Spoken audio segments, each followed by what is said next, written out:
Now before we get into the video, I do want to say a massive thank you to today's video sponsors, and once again that is JerseyFIFA.com. They really do help keep the content on this channel going, and they even sent me a free shirt which you can see on screen here. And as you can see, I got the new Manchester United home kit, and genuinely the kit really is top quality. I highly recommend their product. So make sure to get in a link in the description down below, and now if you use code JerseyFIFA at checkout, you'll get 10% off your order. You get a great football shirt, and you help support the channel, which I really do appreciate massively. Hey guys, welcome back to the AJ Analysis channel. I hope you are all well and good, and actually that's the first thing I want you guys to do on this video. Get in the comments down below and let me know how you are doing, and I'm going to make an effort to reply to every single comment this week. I've been a bit slack for it in the past week or so, so today I'm going to go through all the comments over the past week or so and make sure to reply to them all. So just let me know how you're doing, let me know what your thoughts are heading into the World Cup, and let me know your thoughts on Brazil, because that's who we are discussing today, because for me, they are one of the favourites for this tournament. We look at their squad, we look at their team, we look at the form of their players, the way the group stage and the knockouts plays out. They've got to be one of the favourites. I think Brazil are always one of the favourites. Apologies if I just hit the mic. I think Brazil are always one of the favourites this year, more so than ever, I think. I think they have a really good squad. And in terms of if we look at what I think their best 11 is and what I think their starting 11 will be, you can see why I'm saying this. There's clearly a lot of quality. So let's get into how I think they're going to play. And like most teams that we're going to talk about this week, I think Brazil are going to find themselves with a decent amount of time on the ball, particularly in the first phase of possession.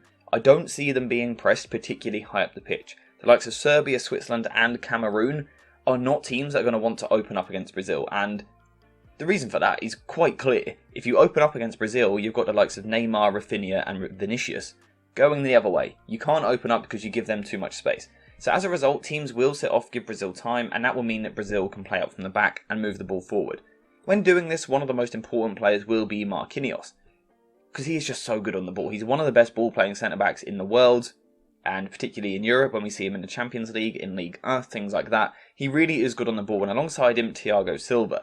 Now, immediately we can see the quality there, because that means the likes of Militao and Bremer are on the bench, so that immediately shows the quality of this Brazil squad. And what it will allow Brazil to do is take control of most games. However, Brazil aren't like a team like Spain. They aren't a team that are going to see 70% possession in every game. They will give the opposition chances. Brazil's defensive record is very good, and we will come on to that a bit later on in the video when we look at some stats. But they do give you chances in games. You do have spells where you can have the ball, and that might ultimately be what costs them later in the tournament. But in terms of in the group stage, I do think they will have a real element of control, and this will allow them to play in a 2-4 shape. Casemiro will definitely be in the midfield, and I think in this tournament he has the opportunity to cement himself as one of the best holding midfielders of all time if Brazil do well. Who plays alongside him is quite interesting, because typically it is his Manchester United teammate Fred. And it's worked pretty well for Brazil. It worked throughout qualifying. But I think we all just think that Bruno Guimaraes is a better midfielder and has a lot more to offer. Perhaps provides a better balance with Casemiro than what Fred does. So personally, I would really like to see Guimaraes playing, but I think it will be Fred. And Fred's role from here will be initially to kind of be deep in this 2-4 shape, but he will also be given the license to move a little bit further forward. Something else we'll see is that there will be games where Brazil completely change formation. And I think if Brazil are really confident going into a game against a team like Cameroon, we will see them shift to more of a 4-3-3, because it's something we've seen before.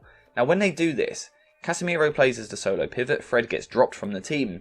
Paqueta now moves from the 10 spot into like a free 8 role. And we've also seen Neymar playing as a free 8. Now, Paqueta and Neymar as 2 free 8s is one of the most attacking structures you will ever see. Are we going to see it at this World Cup with someone like Richarlison up front? I'm not too sure. It's a little bit risky in tournament football. We have seen them doing it in a couple of games leading into the tournament, so it is only right for me to mention it. But I don't think it's likely in tournament football. I do think it will be Neymar up front. Now on that might come as a little bit of a shock, but I just think it allows Brazil to get their best players into the squad. And again, it is something that we've seen a lot of throughout their qualification process. Now, Premier League fans will be saying, well, what about Gabriel Jesus? Surely he has to get into this team. He plays as a striker for Arsenal, played very well this season, got himself a few goals.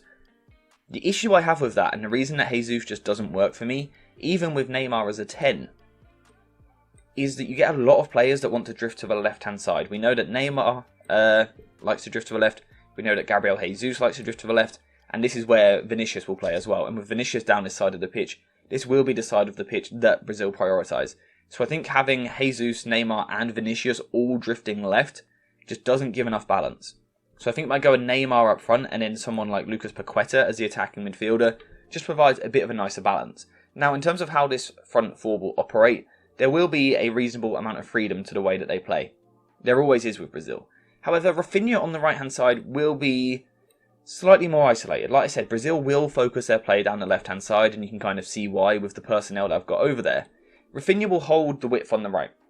He will kind of be the out ball to occasionally switch the pass, get him 1 versus 1 against the fullback. Use him as an isolation winger, which we see a lot of teams doing in Europe these days. I think we'll see it at the World Cup as well, and Rafinha can do a very good job of that. Antony is also an option, of course, being in good form for Manchester United before his injury. Is he fully fit? Is he fully sharp for the first game? Not too sure. He has been in the Brazilian training sessions.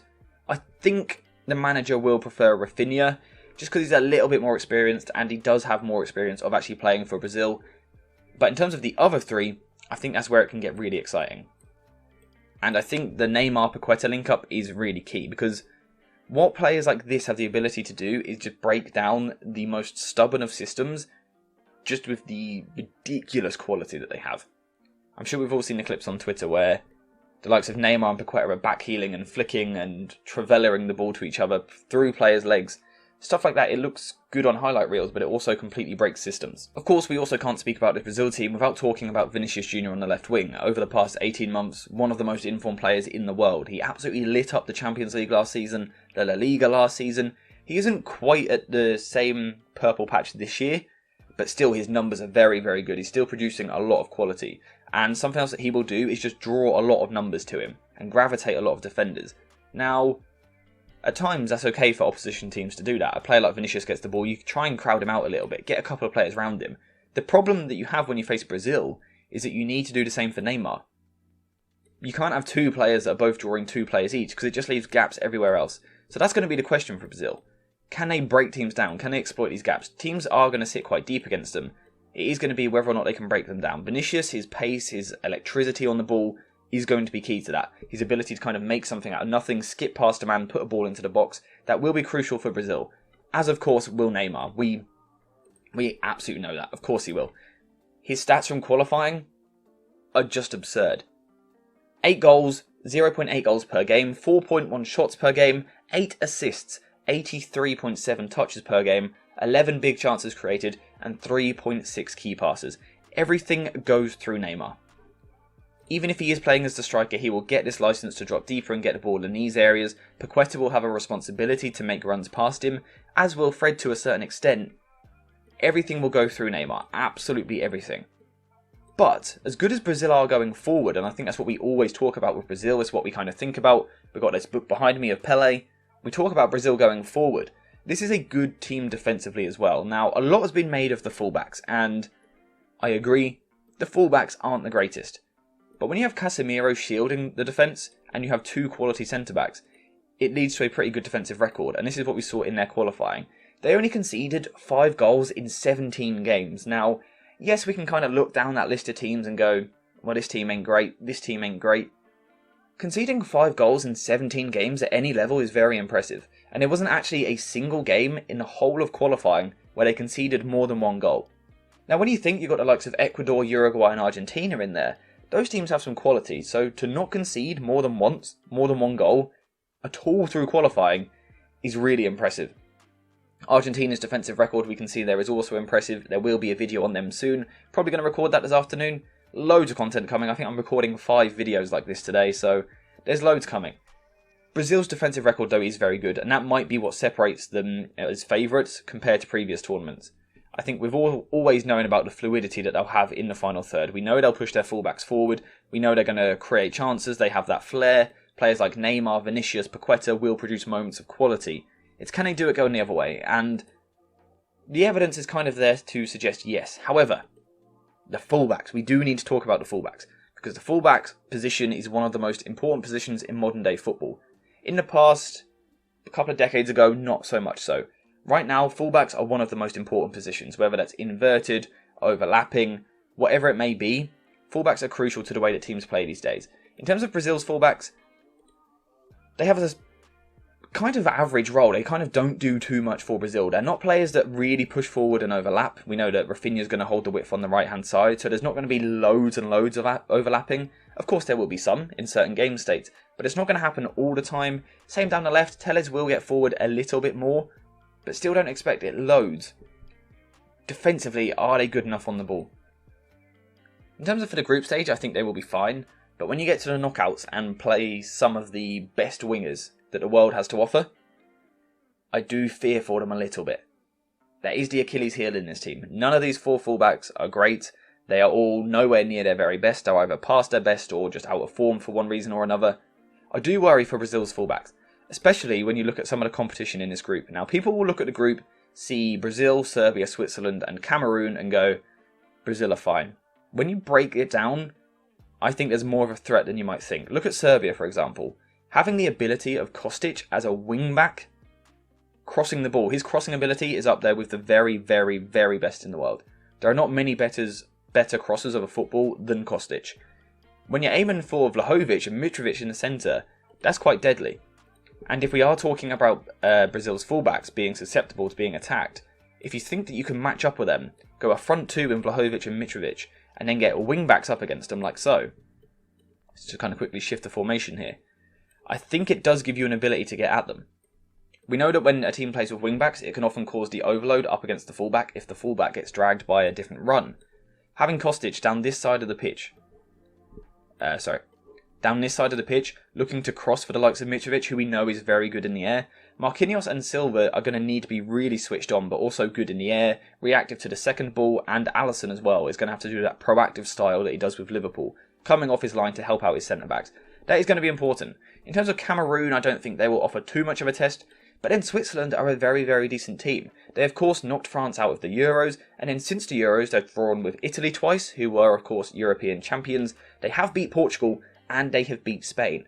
And actually, interestingly, in every single one of these games, they had less possession than the opposition, which is something that we would expect against Brazil. We think Brazil will have the ball against Switzerland. Switzerland will be set up to counter-attack, so the threats are there. Brazil look very good, don't get me wrong. So much quality going forward with Neymar, a lot of quality defensively as well, not conceding many goals at all. But they haven't faced quality like this in qualifying, certainly not on a regular basis. This is the issue sometimes with the South American teams. The standard of South American qualifying just isn't as high as European qualifying and also the European Nations League. So Brazil are going to face some different tests that they won't be used to. And of course, not having the friendlies before the tournament is an issue for that as well. But having said that, Brazil look very, very good. And again, we just have to look at those attackers on the pitch there. And the fact that you can bring someone like Richarlison into that, you can bring Gabriel Jesus into that, you can bring Antony into that, you can bring Bruno Guimaraes into the midfield, one of the best midfielders in the Premier League for me. There's a lot of quality in this Brazil team. I guess the question that leaves is, can this team I've got on the pitch here win the World Cup? Can they win the World Cup? Can they go all the way? They haven't done it since 2002, which for them is a long time. Can they go all the way? I think they can. I think there is so much quality in this team, and I think the most important thing this time round, is that they do have that balance. We all know what happened when they hosted the World Cup back in 2014. The team was not balanced. Defensively, they were horrific at times. I think they've got the defence this time round, which might give them that platform, that base, and then the workman-like nature of Casemiro and Fred in midfield to protect them, and then the freedom that those forwards are going to get, the flair of players like Rafinha, Paqueta, Neymar, Vinicius Jr. A lot of quality in that attack. I think Brazil can win the World Cup. That is my personal opinion. Will they? We'll have to wait and see. But they certainly can, and you certainly have to watch them at this tournament. Make sure you watch all of their games, because that attack is so exciting. 4 of my favourite attackers in world football will be starting for Brazil. Super exciting to watch. I'm really looking forward to watching them. Let me know if you are as well. Let me know what you think in the comments down below. Let me know your thoughts in general. Do you think this Brazil team can win the World Cup? Do you think the fullbacks will hold them back a bit? Do you think they haven't got enough quality on the ball in midfield, perhaps with someone like Fred? Do you think Guimaraes should be playing? Do you think Militao should be playing? Gabriel Jesus? Let me know what you think in the comments down below. Thank you guys for watching. I hope you have enjoyed the video, and as always, I will see you in the next one.